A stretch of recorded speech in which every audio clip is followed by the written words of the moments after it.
안녕하십니까, 해석왕 고태일입니다. 오늘 리뷰해볼 드라마는 택배기사입니다. 스포일러 있습니다. 주의 부탁드릴게요. 택배기사가 드디어 공개를 했는데, 택배기사가 웹툰 기반이라고 하죠. 웹툰이 원작이 있고 영화로 만들어졌죠. 자, 저는 어떻게 봤냐면요, 택배기사 여러분들이 잘못이 아닙니다. 네, 여러분들이 1편을 보고 나는 더 이상 못 보겠다 하시는 분들이 댓글에 많이 있더라고요. 저도 1편을 보고서는 도대체 이걸 왜 봐야 되는가 에 대한 딜레마에 빠졌습니다. 하지만 저는 리뷰를 하기 위해서 끝까지 다 봐야 되는 어떤 사명감을 갖고 봤죠. 제목은 택배기사지만 재미를 택배받지 못했어요. 재미의 부재가 있지 않았나 생각을 합니다. 정말 가장 비슷한 영화로는 뭐 매드맥스 꼽으신 분도 계시고 뭐 여러 가지 영화를 레퍼런스 삼았다 뭐 얘기하시는 분들이 많지만, 제가 딱 떠올랐던 영화는 예전에 맷 데이먼이 주연했던 엘리시움이라는 영화가 있습니다.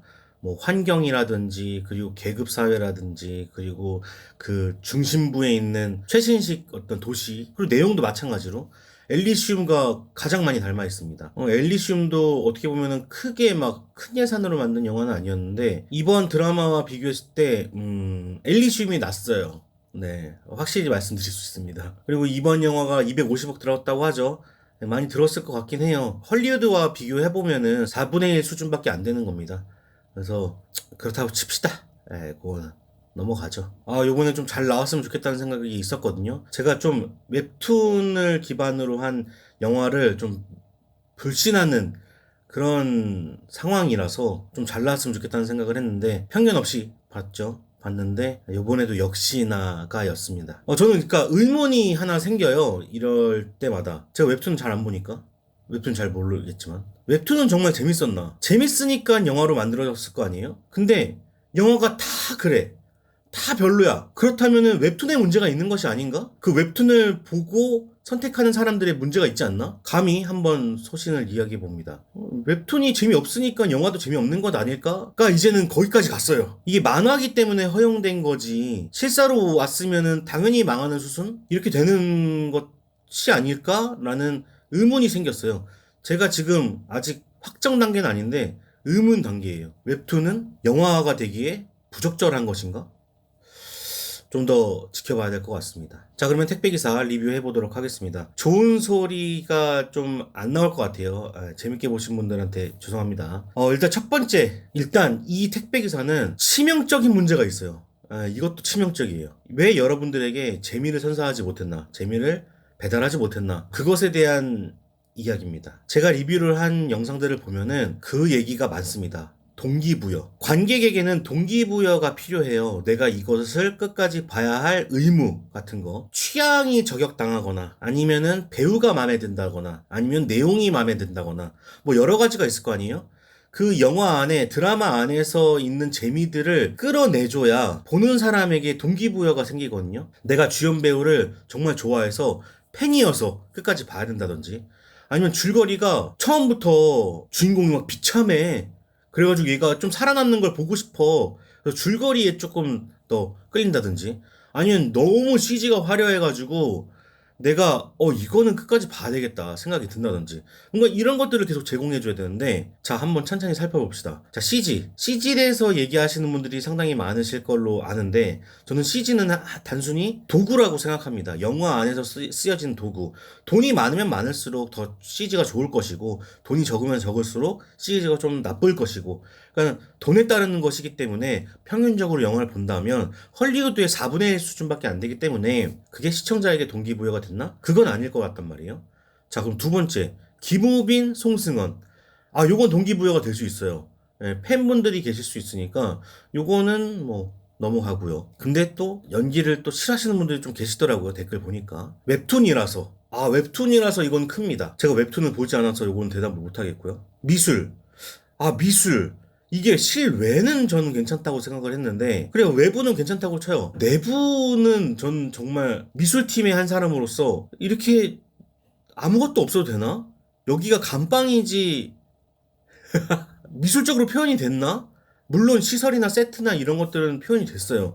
근데 그 안에 채워지는 것들이 너무 없다 보니까 휑한 느낌이 되게 많이 들거든요. 자, 사실 동기부여 그 전 것들은 다 도구에 불과합니다. 다 영화 안에서 받쳐주는 역할들이에요.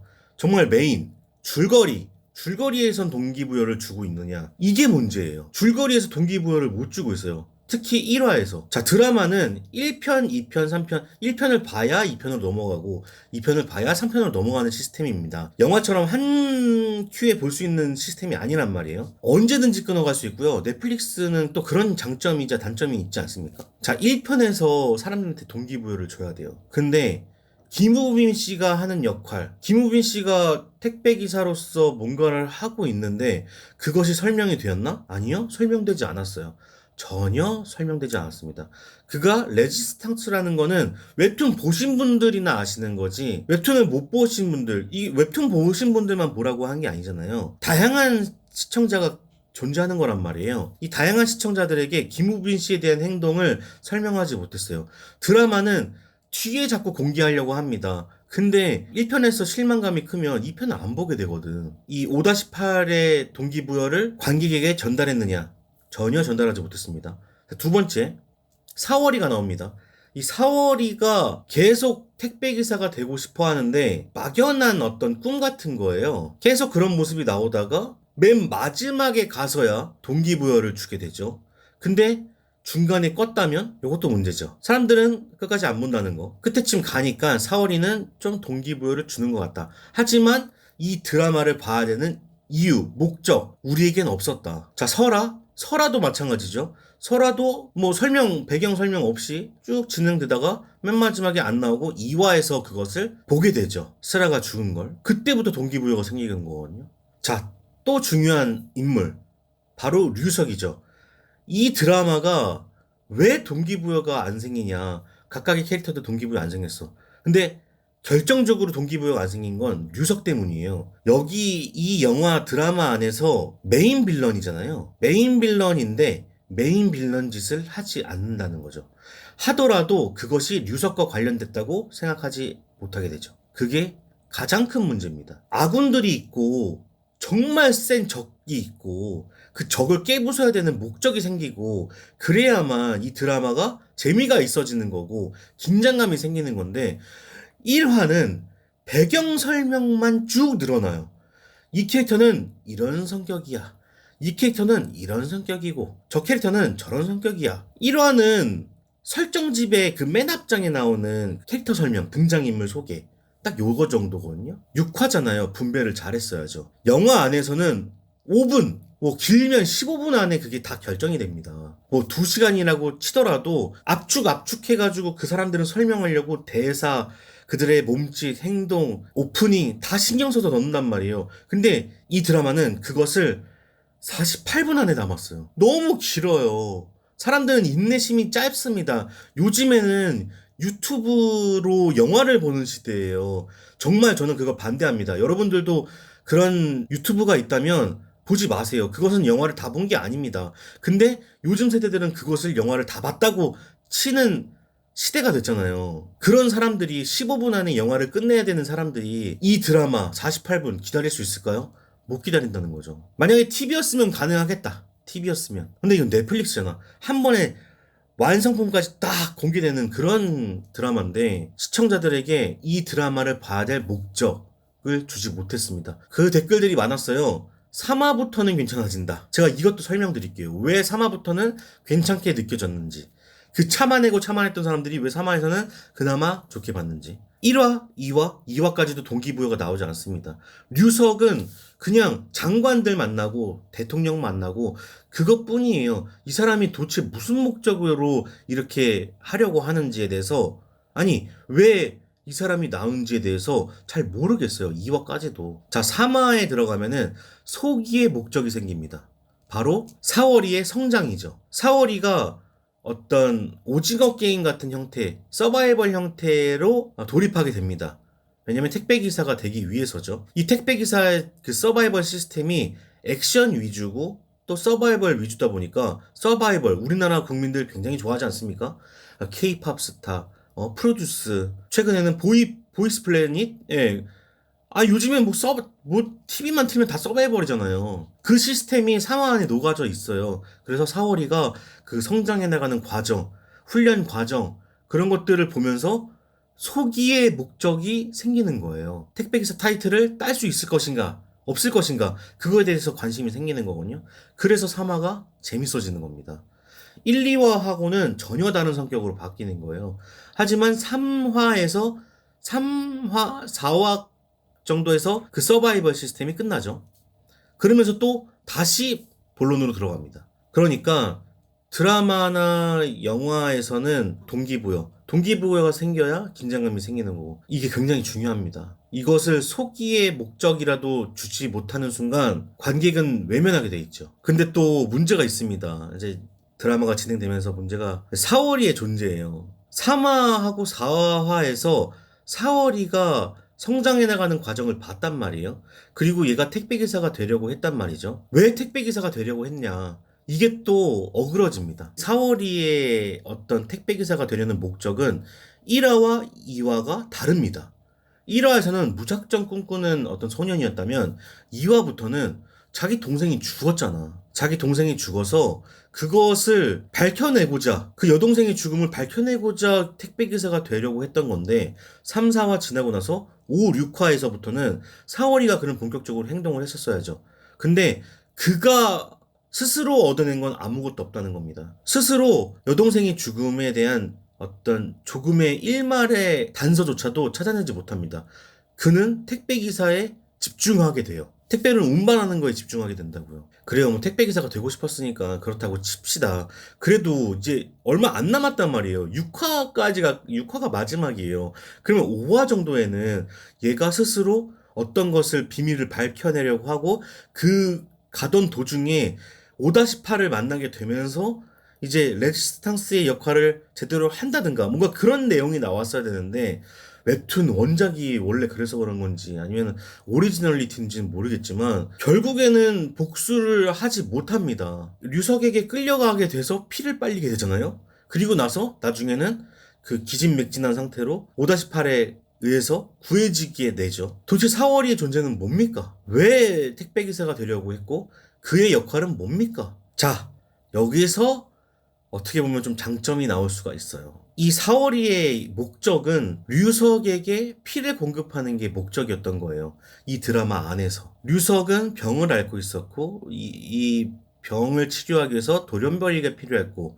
이 돌연변이가 사월이고, 이 영화 드라마가 가지고 있는 메시지가 뭡니까? 평등한 사회, 계급사회를 그리고 있는 이 영화가 평등사회로 가는 과정. 사람은 모두 평등하다. 태어나자마자 금수저를 물고 난 사람이 이 난민들을 보면서 피는 다르다. 나의 태생과 너의 태생은 다르다. 근데 이 둘의 피가 섞이는 과정.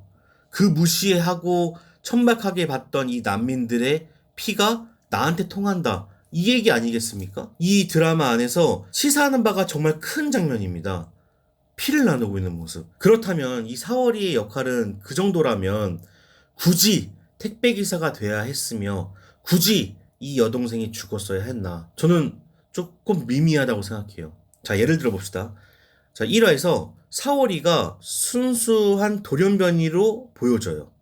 이 돌연변이는 천명에서 찾는 아주 고귀한 존재입니다. 그래서 이 사월이를 지키기 위해서 택배기사들이 노력을 해요. 숨기려고 많이 노력을 합니다. 계속 천명은 이들을 공격해 와요. 자, 여기만 해도 1화가 끝날 것 같은데 그렇게 하다가 사월이를 뺏깁니다. 그래서 피를 공급해요. 이렇게 가도 정말 아무렇지 않거든요. 이 줄거리에 전혀 영향을 끼치지 않을 것 같거든요. 난 주인공인 줄 알아서 사월이가. 근데 결국에는 피를 주고 복수도 못하고, 저는 이 캐릭터가 되게 부실하다고 생각해요. 저는 좀 잘못 그렸다고 생각을 합니다. 그리고 고질적인 이야기를 하나 하자면 역시나 개그가 문제가 되는 것 같습니다. 톤을 잡고 그 톤을 가져가든가 아니면 어떤 사람들에게 재미를 주기 위해서 대사를 쓸 거면 좀 더 재밌게 쓰던가. 개그가 하나도 안 먹혔어요. 정말 유치하고요. 여러분들이 아마 떠나셨던 이유가 아마 개그 부분이지 않았을까. 그 아파트에서 막 떨어지는 모습이라든지 뭐 네가 택배기사를 하려면 택배기사 신청은 하러 가야겠지? 뭐 이런 거라든지 야 이 새끼들아 하고 사월이가 이제 가니까 그 할아버지가 그 야 이 새끼들아야 나도 해당한다는 거냐 막 이런 없어도 되는 개그들을 넣는단 말이에요. 이게 웹툰에 나옵니까? 나와서 쓰는 거예요? 웹툰하고 실사는 다른데 그거를 그대로 썼던 것도 썼다고 하면 문제고 그래도 문제고 그게 오리지널리티라면 더더욱 문제고 참 네. 이게 어이가 없어가지고 그냥 허탈한 웃음도 안 나오더라고요. 그리고 그것보다 더 웃겼던 장면이 있었는데 마지막에 5-8이 군인들을 뚫고 그 안에 침투를 하지 않습니까? 류석에게 가지 않습니까? 정말 총 하나 안 맞는단 말이죠. 군인들이라고 하면은 가장 총을 잘 쏘는 사람들이지 않습니까? 그 사람들이 5-8 못 맞췄어요. 근데 류석은 도대체 무슨 훈련을 받았고 어떤 인물이길래 5-8을 한 방에 맞추더라고요. 그것도 권총으로 정말 웃겼습니다. 제일 재밌었어요. 이런 게 하나하나가 네, 넘어갈게요. 오늘 리뷰는 여기까지 해보도록 하겠습니다. 제 별점은 인스타그램 키노라이츠 와치피디아에서 보실 수 있습니다. 팔로우 해주시고요. 저는 다음에 또 찾아뵙도록 하겠습니다. 그럼 안녕히 계세요. 제 채널은 멤버십 가입자분들이 만들어주고 계십니다. 여러분들 항상 감사드리고요. 구독, 좋아요 꼭 부탁드리겠습니다.